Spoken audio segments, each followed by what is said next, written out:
Fellow American Patriots, I come to you today to let you know that your government cannot overpower you, and that you as the people hold your own fate and your way of life in the palm of your hands.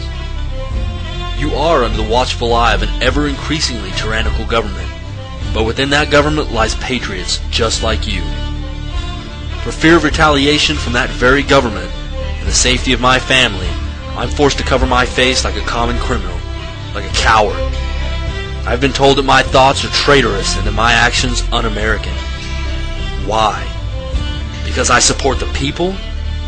Because I support the Constitution?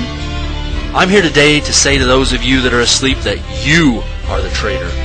You that stand idly by as our freedoms are slowly stripped from us are the un-American.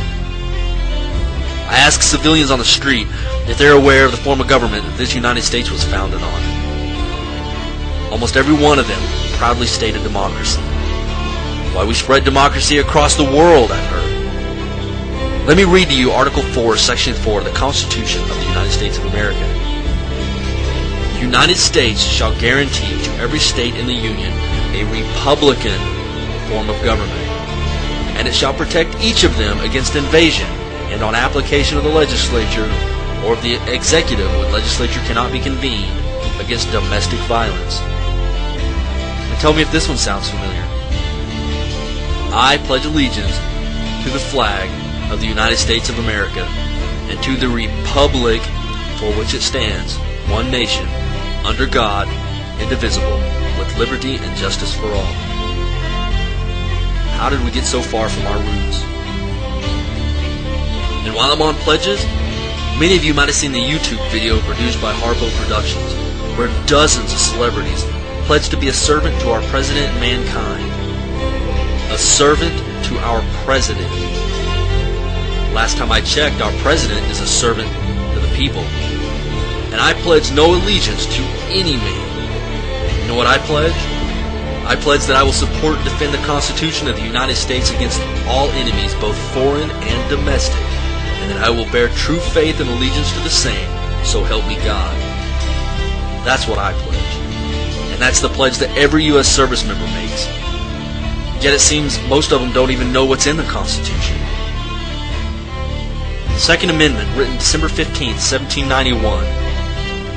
A well-regulated militia being necessary to the security of a free state, the right of the people to keep and bear arms shall not be infringed. Shall not be infringed. I consider any laws that affect my right to keep and bear arms as an infringement on that right. So you lawmakers out there, go ahead. Push past the Blair Holtz H.R. 45 bill. We will use every avenue of peaceful resolve that we have. But you push our backs against the wall, and we will push back. Next is the 10th Amendment. The powers not delegated to the United States by the Constitution or prohibited by it to the states are reserved to the states respectively or the people. So all these laws that the government passes, like you having to give your child shot known to cause autism before your child can attend public school, the restrictions of homeschooling, the banning of medicines that help people, gun control being referred to the committee right now as I speak, the suspension of habeas corpus, so many unconstitutional laws that 9 states have already declared sovereignty to the United States government, and it's expected that over 20 do.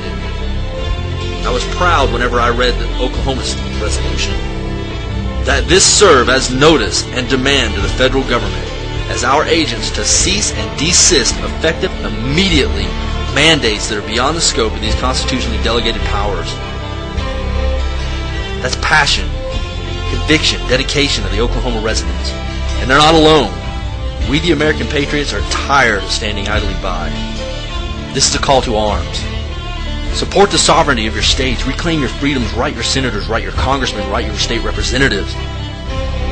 For you American citizens that are asleep, there's something going on around you. And if you can't see it, it's only because you're so self-absorbed in your trinkets and your cell phones and your video games, your corporate jobs. There's a revolution brewing under the surface of your country and you don't even know it. If I ask you if you're awake and you don't know what I'm talking about, you need to start searching for information. You need to read your Constitution. You need to know your rights. Look up what started the first revolution. Do research on your monetary system. Keyword the Federal Reserve. Ask yourself a simple question. Do I want to be free?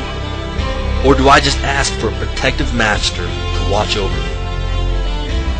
The time for you to make that choice is at hand. The enemies of the Constitution are not far away in some distant desert.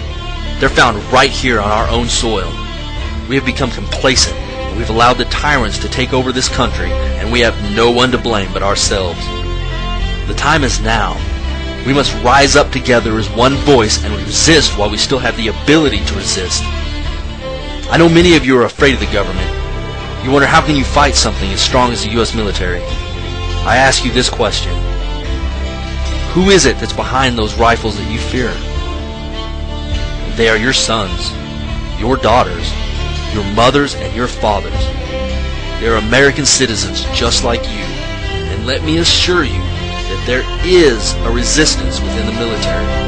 We will not be silent. We will not obey. We will not allow the American people to be harmed and their rights be taken away in any manner. We will not disarm the American people during martial law. Let me assure you, patriots, that we will die fighting our brothers in arms if we must, but we will not fight our countrymen. Our lives we stake on this. Patriots, the time is at hand. If the government pushes us into a corner, then I wish you well, for the fight that lies before us will be the toughest thing our generations have ever endured. Your grandchildren's grandchildren will read about how you fought for their freedoms. We can only hope that they will not be as foolish as we in allowing the government to ever do this again. Patriots, I'll leave you with the saying that my father left me with the day that I left the Marine Corps. Keep your chins up, your heads down, and dig your foxholes deep. Godspeed, and Semper Fidelis.